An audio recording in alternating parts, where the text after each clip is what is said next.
Pernah kepikiran gak sih gimana ya caranya seseorang yang mungkin secara fisik udah nggak mampu tapi tetap bisa menunaikan ibadah haji? Nah ternyata ada solusinya, namanya badal haji atau menghajikan orang lain. Yuk kita bedah sama-sama aturannya.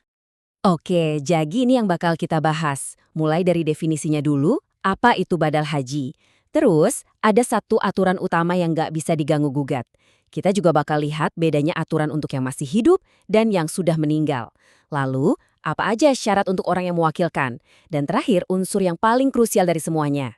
Oke, kita mulai dari yang paling dasar dulu ya. Sebenarnya, apa sih yang dimaksud badal haji itu? Gampangnya gini, badal haji itu saat seseorang menunaikan ibadah haji untuk orang lain. Ini bisa dilakukan untuk orang yang sudah wafat, atau untuk orang yang masih hidup tapi punya halangan permanen yang membuatnya nggak bisa berangkat.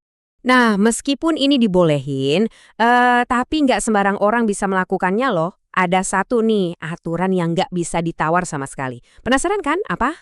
Nah ini pertanyaannya jadi, siapa dong yang boleh, yang qualified buat ngambil tanggung jawab segede ini? Jawabannya tegas dan jelas banget. Seseorang itu nggak bisa menghajikan orang lain kalau dia sendiri belum haji. Pokoknya kewajiban buat diri sendiri itu nomor satu, harus didahulukan. Dasarnya kuat banget loh. Ada sebuah hadis di mana Nabi pernah menasihati seseorang yang mau menghajikan kerabatnya. Namanya syubrumah. Kata Nabi, haji dulu buat dirimu sendiri, baru setelah itu buat syubrumah. Nah dari sini kan jelas banget ya prioritasnya. Oke, setelah kita pegang aturan utamanya tadi, sekarang kita lihat nih, dua kondisi paling umum kapan badal haji ini bisa dilakukan. Yaitu untuk orang yang sudah meninggal, dan satu lagi untuk yang masih hidup. Biar gampang paham logikanya, ada analogi yang bagus banget, kewajiban haji itu bisa diibaratkan seperti utang kepada Allah. Nah kalau namanya utang, kan bisa ya dibayarin sama orang lain, kira-kira konsepnya gitu.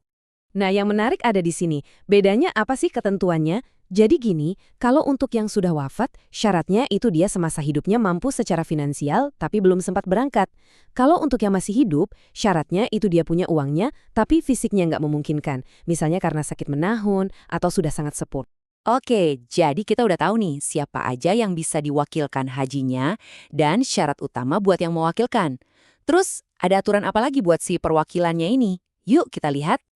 Ini beberapa aturan teknisnya ya.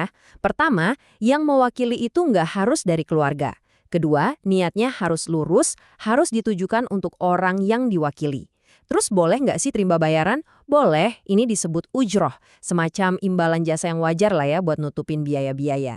Dan yang paling penting, satu orang cuma bisa membadalkan satu orang lain dalam satu musim haji. Nggak bisa borongan ya.